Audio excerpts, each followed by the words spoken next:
Durante el mismo periodo, los incas estaban al frente de un imperio 5 veces mayor.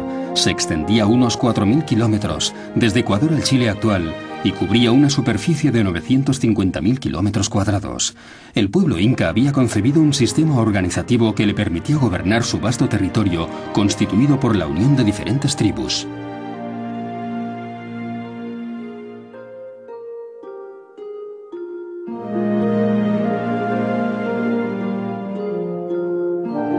En 1615, en una excepcional obra, Felipe Huamán Poma de Ayala diseñó un perfil histórico y etnográfico de la región precolombina y precolonial de los Andes.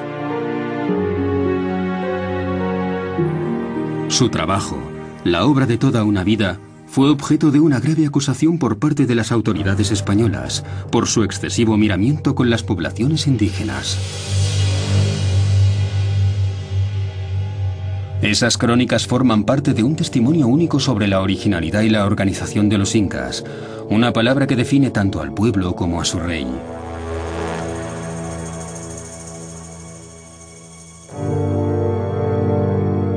La leyenda dice que hubo 13 incas, pero el 18º fue mítico.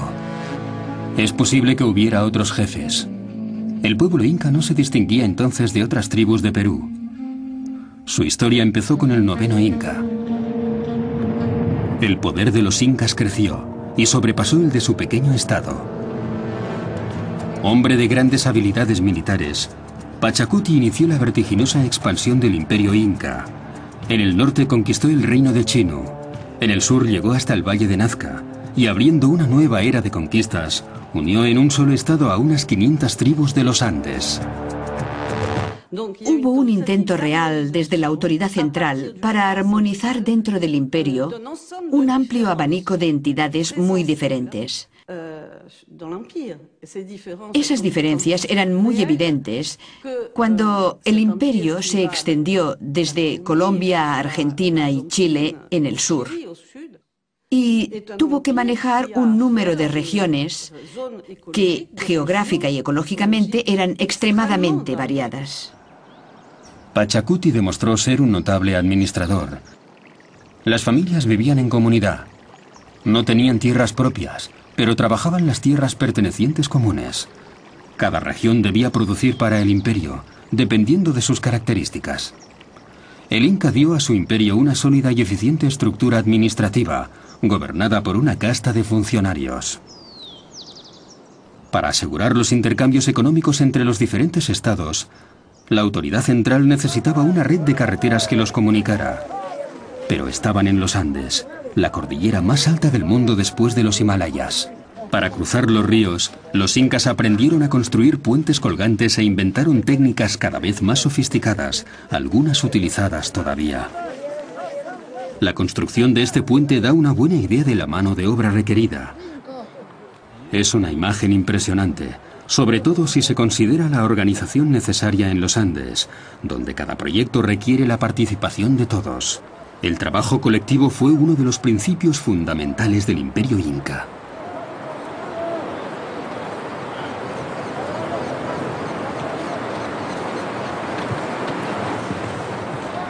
La vasta red de caminos se llamó el Capacnán. Era el elemento clave para la política y la economía del imperio inca, la gigantesca columna vertebral, comparable a la red de calzadas romanas. Permitió que el Inca controlara su imperio y el movimiento de sus tropas desde la capital, Cuzco. Después de la conquista de los españoles, la mayoría de estos caminos dejaron de mantenerse. Los incas no usaban la rueda, ni tenían caballos. Los viajes se hacían a pie. Los españoles no usaban ese medio de transporte y abandonaron los caminos incas. Esos caminos, con una longitud de 40.000 kilómetros y una amplitud de 15 metros en algunos puntos y altitudes de entre 1.000 y 4.500 metros, unían zonas habitadas, centros administrativos, áreas de cultivos y minas, además de lugares de culto.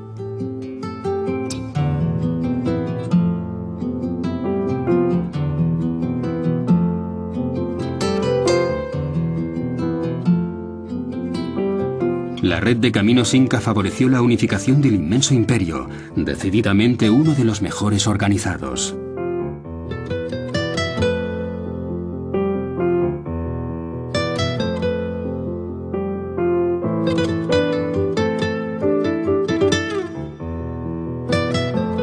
Corredores de relevo llevaban la información a una increíble velocidad. Desde el palacio del Inca llegaban en 2 días a los lugares más remotos del imperio. Los incas no tenían escritura. Para compensar esa carencia desarrollaron un original sistema usando este objeto, el quipu, hecho de hilos y nudos de varios colores. Cada color y longitud tenía un significado, simbolizaban números, fechas o un tipo de producto. Los quipus permitían manejar con efectividad las finanzas públicas. La economía era controlada por varios intermediarios. Los estados locales, por medio de sus jefes, estaban obligados a reunir los tributos y organizar la mita, los trabajos forzados de los hatun runa, los que tenían que pagar el tributo. Y eso representaba el primer diente del engranaje. El Inca imponía un sistema administrativo a los estados. Por ejemplo, con gente que se encargaba de controlar la actividad minera y con funcionarios en todas partes del imperio, los llamados apucunas. Esas personas eran delegados de la autoridad central y también actuaban como engranajes en la circulación de información entre los jefes locales y el propio Inca. En algunas aldeas de los Andes todavía se encuentran restos de este notable sistema.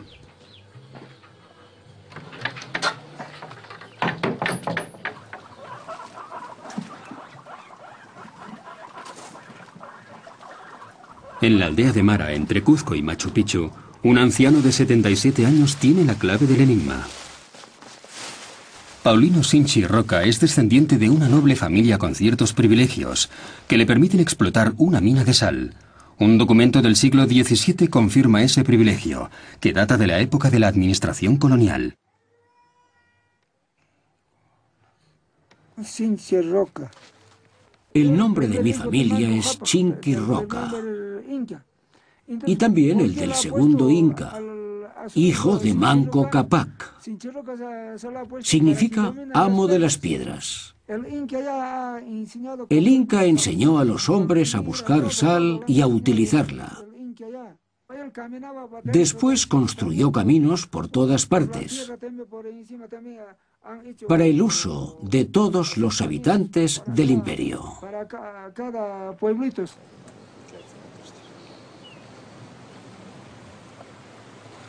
Mara es un lugar excepcional. Los incas producían sal para parte del imperio. Hallaron un fenómeno geográfico inusual, un manantial de agua salada. El agua se evapora pasando por una sucesión de terrazas y queda la sal, que es muy escasa en las montañas. De Mara salían caminos en todas direcciones y se suministraba a varias regiones. El lugar disfrutó de una especial importancia que ahora ha perdido. Las minas de sal de Mara también realzaban la imagen de poder de los emperadores.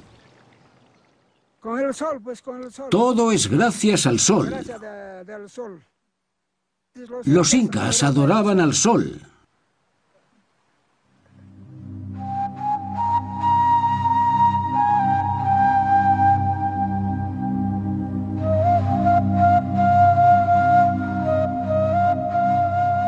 Además de Cuzco y cierto número de centros regionales administrativos, el imperio tenía algunas ciudades.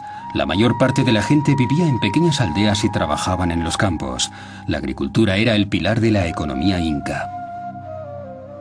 Entre la capital, Cuzco, y Machu Picchu, hay terrazas construidas en las laderas, a cientos de metros de altura. Los campesinos incas se enfrentaban al terreno irregular de la montaña con pocas áreas llanas y para aumentar las zonas cultivables excavaban terrazas en las faldas. Con un monumental esfuerzo construían muros de piedra, conteniendo así la tierra y dando a las montañas la apariencia de una alta y amplia escalinata. Los campesinos de los Andes siguen viviendo al ritmo de sus labores agrícolas. Algunas plantas, como el maíz, requieren un clima cálido y húmedo, pero otros, como las patatas, prosperan en las alturas. Los campesinos saben explotar las diferencias climáticas entre los valles y las cimas para cultivar especies que normalmente no se encuentran en la misma región.